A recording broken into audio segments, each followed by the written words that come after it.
Minu käest on palju küsitud, et miks ma olen koomik.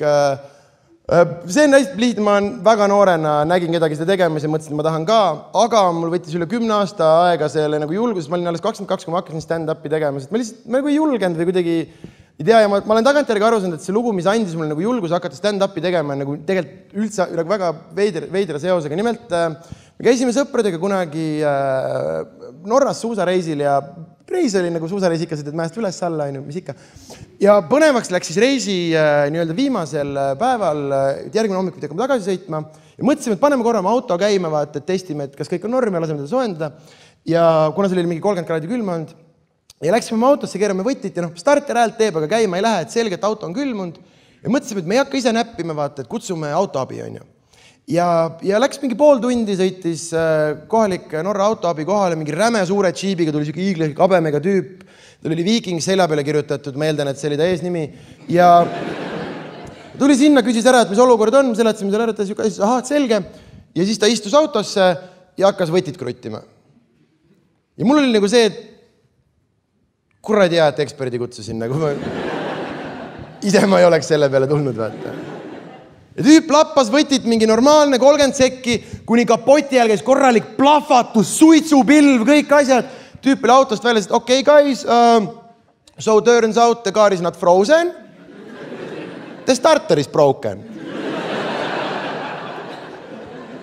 Ja kadus Norra öösse samamoodi, nagu ta tuli.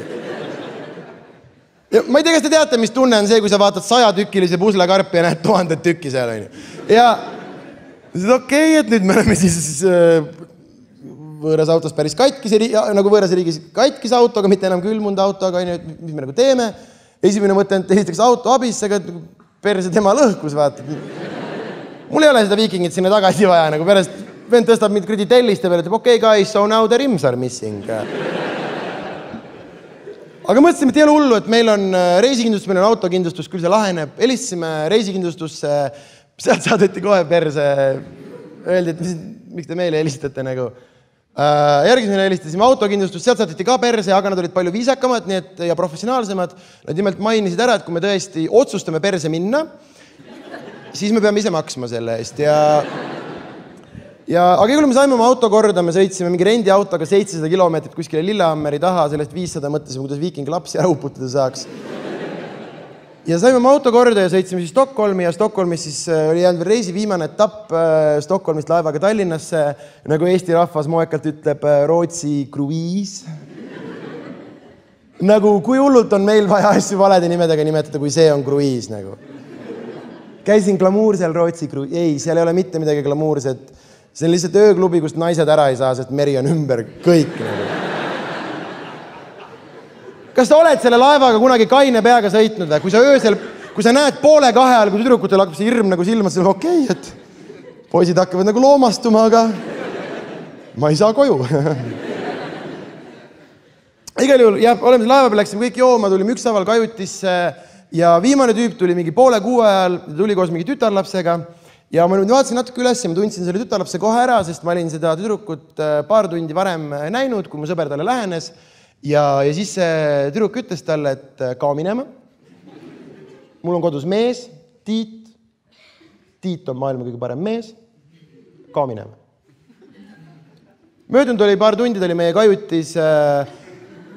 Ma eeldan, et Tiit oli vahepeal mingi suure sigadusega hakkama saanud. Ja ta oli meie kajutis ja viskasid nagu pikali. Ja ma olin sellega nende poole, järsku kuulen, hakkab siuke normaalne matsutamine pihti. Ja kui ma saan aru küll, et tatti panevad, aga nagu kõlab nagu kuradi lehmake, kes aasalt koju tuleb, vaata. Vajab veel viimast kõrt taga, enne kui seedeprotsess pihta hakkab, on ju, ja matsutavad natuke aega ja järsku niimoodi neiu küsib, et kuule, et oled sa ikka kindel, et nad kõik magavad või? Ja noormees peab vastu, et ja, muidugi magavad.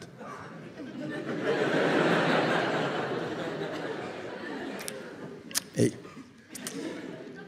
Matsutavad natuke veel ja neiu uuesti, et kuule, et oled sa ikka kindel, et nad kõik magavad. Ja noormees vastu, et ja, muidugi magavad ja Isegi kui nad ei maga, ega nad ei kuule midagi.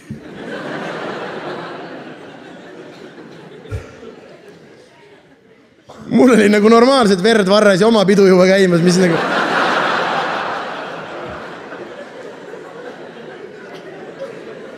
Te teate, kui lähestikku need voodid on, see oli tehniliselt kolmekas, ma vaatasin reeglid järgi.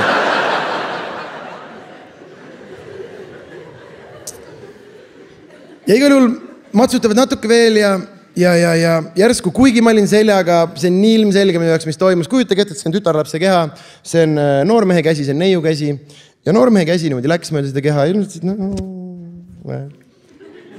ja läks ja ma arvan, et ta jõudis kuskil siia maale, kui tütarlapse käsi käis siukse heleda plaksuga peale ja ta ütles, et kuule, et äkki me ikka ei peaks, et Tiit on ju sinu sõber ka.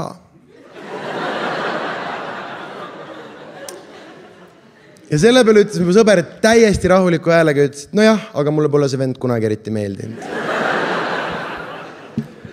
Ja mina mõtlesin, et kui tema võib nii öelda, ma võin stand-upi ka teha. Nagu